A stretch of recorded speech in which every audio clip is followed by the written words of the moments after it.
Okay, so what's up guys? Just to break this down, a recent WORX trade shortened this parabolic red day and unfortunately not holding. Should have swung this short for the second day, but WORX is just a classic kind of pump and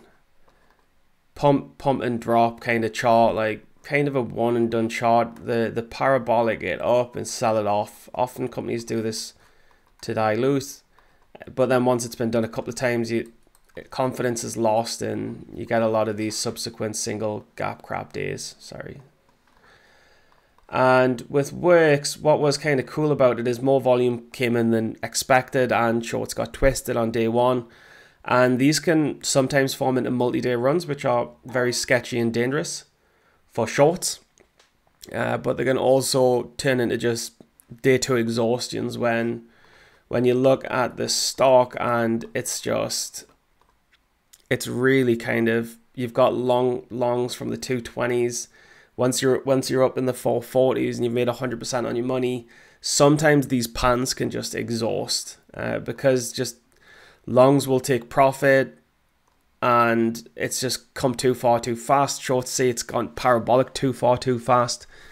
And kind of sometimes when a stock does that, it exhausts too quickly and it just dies. So, but that being said, you do often get the parabolic on day two at the open because you've got shorts from the 270s, 280s, 3s, and they're like holding, being like expecting that it's going to be like this kind of gap crap. And then the famous last words, it's up too much, it has to come down.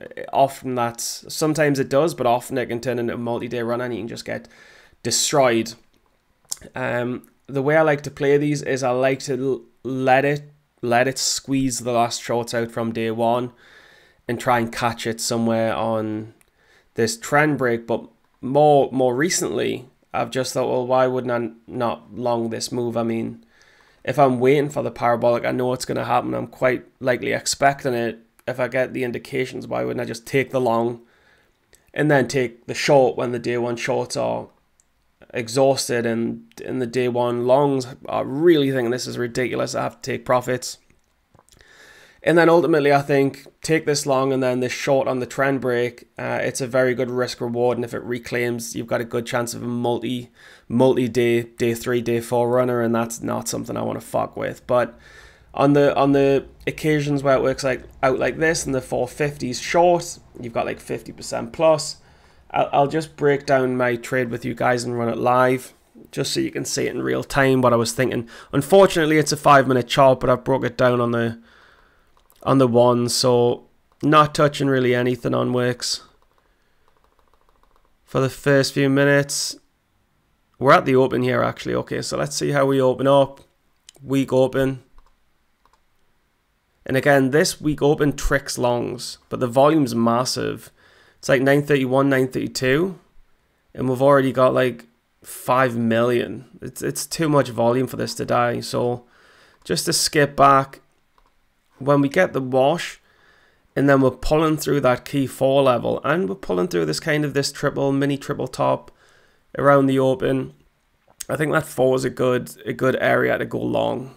I mean, I'm long 4 risking like 380. It's 5%. But I think there's good conviction shorts are getting squeezed here who are trapped from day one. And I think there's enough volume, there's enough longs to squeeze it. So I've got me long in here around 4.2.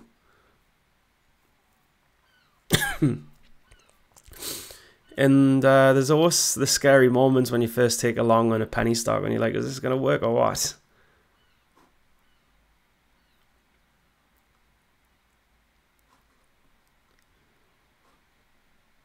I just speed it up. We'll take it back just a bit, but eventually we start climbing up.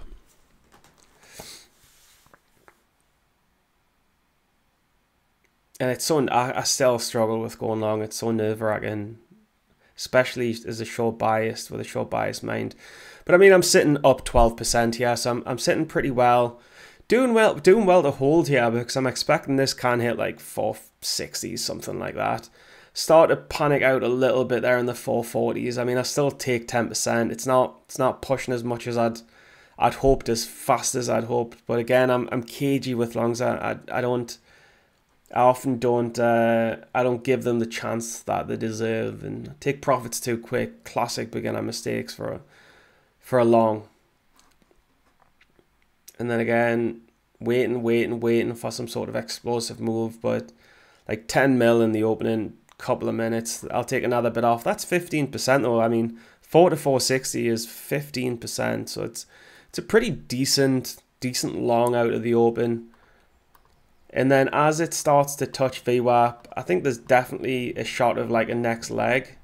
And we do kind of see that next leg, double top there on 5 minutes. You see I just hit a short there.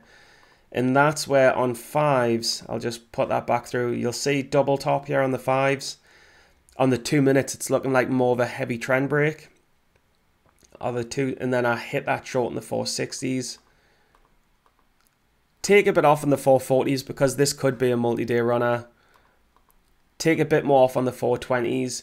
So you can see that's like 10 to 15% on the long, and then we pretty much hit like 5 to 10% on the short.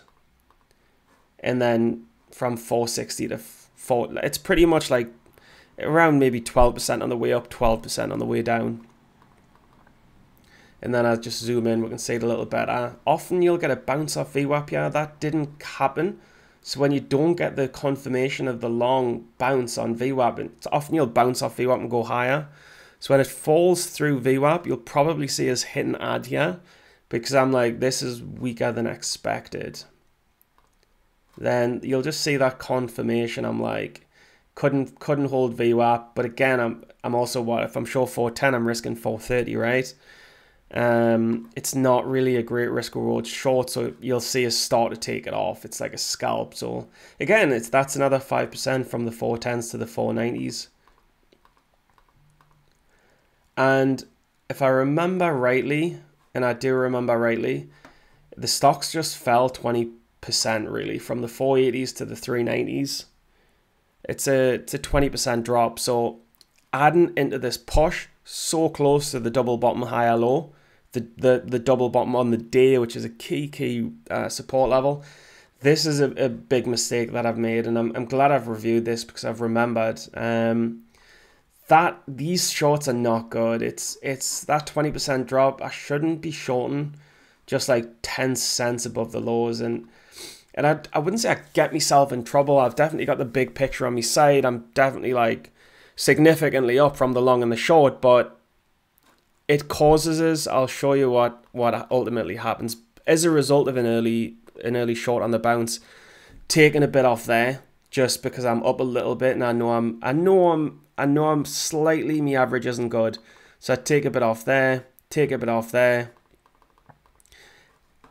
add a bit back on because I think, all right, I've took some off, but then this gets us in trouble because the stock will take time to effectively bounce.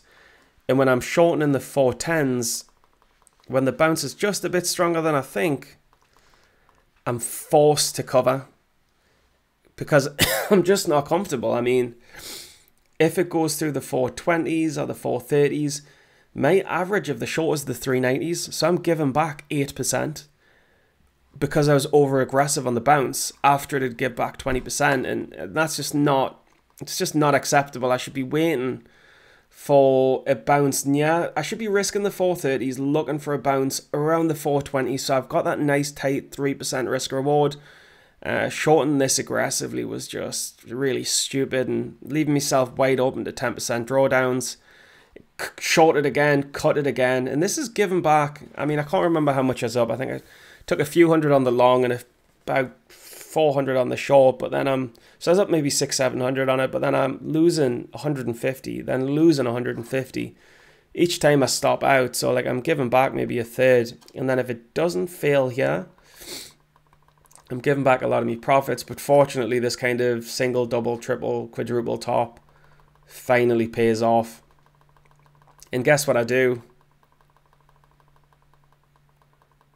I cover in the 340s because I'm just relieved that I've managed to take another 12 or 14% after being so close to giving back half the profits on the trade. And that's it. That's a wrap.